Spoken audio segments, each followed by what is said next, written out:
হাই friend, মোৰ চেনেলটোলৈ আপোনালোক সকলোকে স্বাগতম জনাইছোঁ।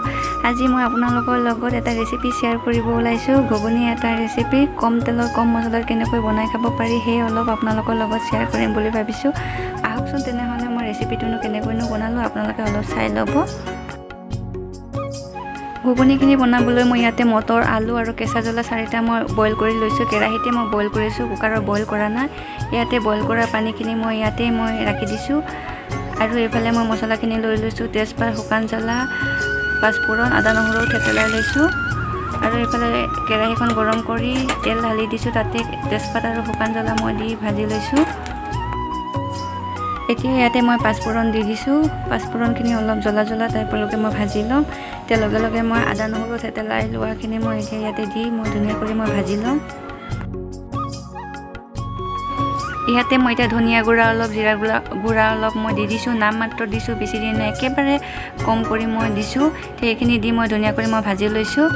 ভাজা হৈ গৈছেগৈ। ইয়াতে মই আলু মটৰখিনি মই দি এতিয়া ধুনীয়া কৰি ভাজি ল'ম।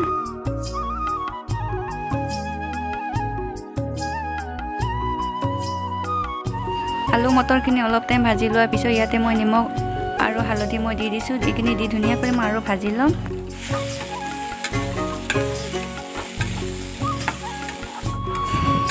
মটৰখিনি মই অলপ টাইম ভাজি লোৱাৰ পিছত ধুনীয়া কৰি ভাজা হৈ গৈছেগৈ। এই শুকান কৰি মই ভাজিছোঁ।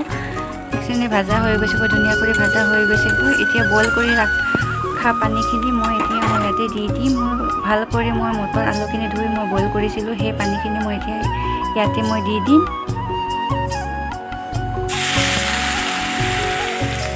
পানীখিনি ঢালাৰ পিছত মই 5 মিনিট টাইম মই উতলিব দিম। অলপ টাইম উতলাৰ পিছত মই এইখিনি এতিয়া ধুনীয়া কৰি লৰাই আলুখিনি মই ভাঙি দিম। তেতিয়া আৰু জোলটো অলপ ডাঠ হ'ব। সেই অলপ মই ভাঙি দিম আৰু খায়ো ভাল লাগে এনেকৈ ভাঙি দিলে। এইখিনি ভাঙি দিয়াৰ পিছত অলপ টাইম আৰু উতলিব দিম। মোৰ ঘুগুনিখিনি হৈ গ'ল। এতিয়া শেষত মই অলপ গৰম মছলা দি দিছোঁ। গৰম মছলাখিনি দিয়াৰ পিছত মই অলপ লৰাই মেলি মই এইখিনি নমাই দিম। নমাই আপোনালোকক মই দেখাই আছোঁ কেনেকুৱা হৈছে।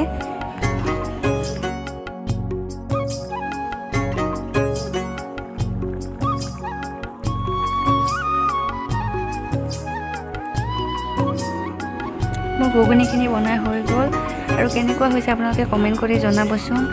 কম মছলা কম তেলতে মই বনালোঁ। এতিয়া গৰমত এনেকৈ খোৱাটোৱে ভাল। বেছি তেল মছলা খালে দেহাৰ কাৰণে বহুত ক্ষতিকাৰক হয়। সেই মই এনেকৈ বনালোঁ আৰু ওপৰত কেঁচা জ্বলা আৰু পিঁয়াজ কাটি দিছোঁ। এনেকৈ কাটি খালে বহুতে ভাল লাগে। সেই মই এনেকৈ কাটি দিলোঁ আৰু ভাল লাগিলে এটা লাইক কৰি দিব, শ্বেয়াৰ কৰি দিব আৰু প্লিজ মোৰ চেনেলটো ছাবস্ক্ৰাইব কৰি দিব। যোনে নতুন বন্ধু বান্ধৱীসকল আৰু পুৰণা মোৰ বন্ধু বান্ধৱীসকল, আপোনালোক সকলোলৈকে মোৰ ফালৰ পৰা বহুত ধন্যবাদ। এনেকৈ ছাপোৰ্ট কৰি যাব আগলৈ। তেনেহ'লে আজিলৈ ইমানেই। নেক্সট এটা নতুন ভিডিঅ'